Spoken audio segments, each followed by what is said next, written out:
नमस्ते, मैं हूं रिया श्री और आप देख रहे हैं एबीपी लाइव। आपको ये सभी देखने में आम प्रदर्शनकारी लग रहे होंगे, लेकिन जब ये आप जान लेंगे कि ये महिलाएं कौन हैं, तब आपको दुख होगा और आप उत्सुक हो जाएंगे कि आखिर ये सभी प्रदर्शन करने पर मजबूर क्यों हो गई हैं। ये सभी 10 दिनों से जयपुर में धरने पर बैठी हैं। इन्होंने सरकार के खिलाफ विरोध प्रदर्शन किया है, क्योंकि इनका कहना है कि राजस्थान सरकार ने अपने किए गए वादों को पूरा नहीं किया है। अब सवाल उठता है कि कौन से वादे, किसने किए थे ये वादे और अब सरकार क्या करे है। दरअसल सीआरपीएफ जवानों की 3 विधवाएं पिछले कुछ दिनों से धरने पर बैठी हैं।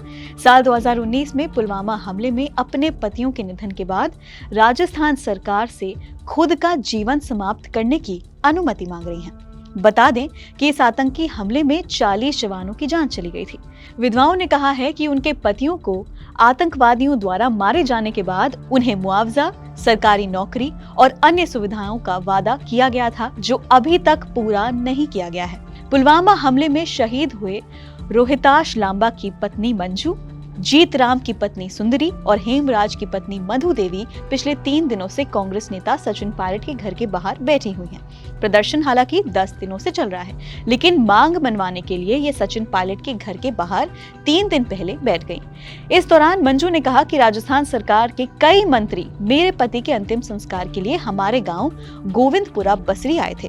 देश के लिए अपने प्राणों की आहुति देने वाले मेरे पति के लिए गाँव में एक स्मारक बनाने के साथ मेरे देवर जितेंद्र लांबा को सरकारी नौकरी देने का वादा किया गया था, लेकिन आज तक कुछ नहीं हुआ है। बता दें कि 4 मार्च को ये सभी महिलाएं राज्यपाल कलराज मिश्र से भी मिली थी।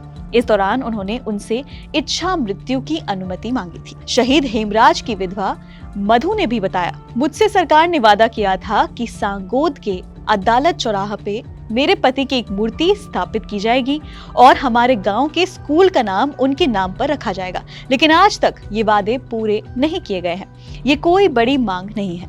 हमने मंत्रियों से मिलने की कोशिश की है, जो हमें घंटों बिठाते हैं। जयपुर में इन महिलाओं के धरने का आज 10वां दिन है। बीजेपी के एक प्रतिनिधि मंडल ने अब राज्यपाल से मिलकर इन सभी महिलाओं को इंसाफ दिलाने के लिए दखल देने की मांग की है। दरअसल 2 दिन पहले पूरे मामले में नाटकीय घटनाक्रम हुआ। रक्षा मंत्री राजनाथ सिंह ने सीएम अशोक गहलोत से इस मामले पर फोन पर बातचीत की।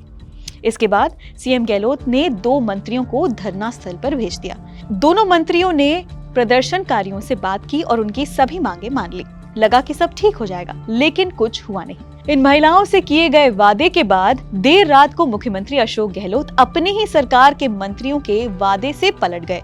उन्होंने कहा कि किसी और रिश्तेदार को नौकरी देने से शहीदों के बच्चों का हक मारा जाएगा। ऐसे ही शहीद हेमराज की पत्नी की प्रतिमा लगाने की मांग भी खारिज कर दी गई।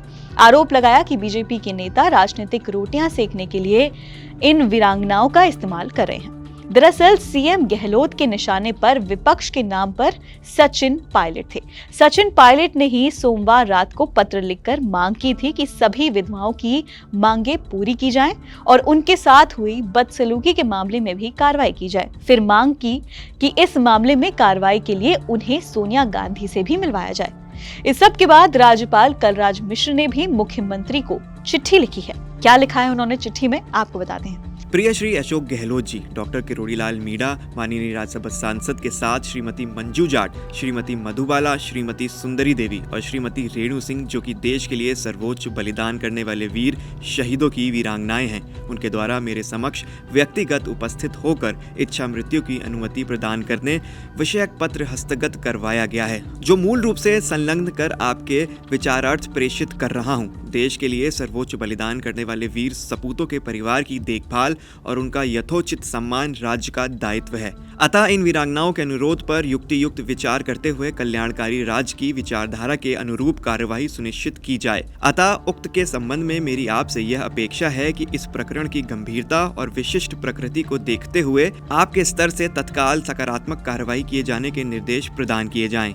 फिलहाल इस खबर में इतना ही। इस खबर से जुड़े अपडेट्स हम आपके लिए लाते रहेंगे। Keep watching ABP live.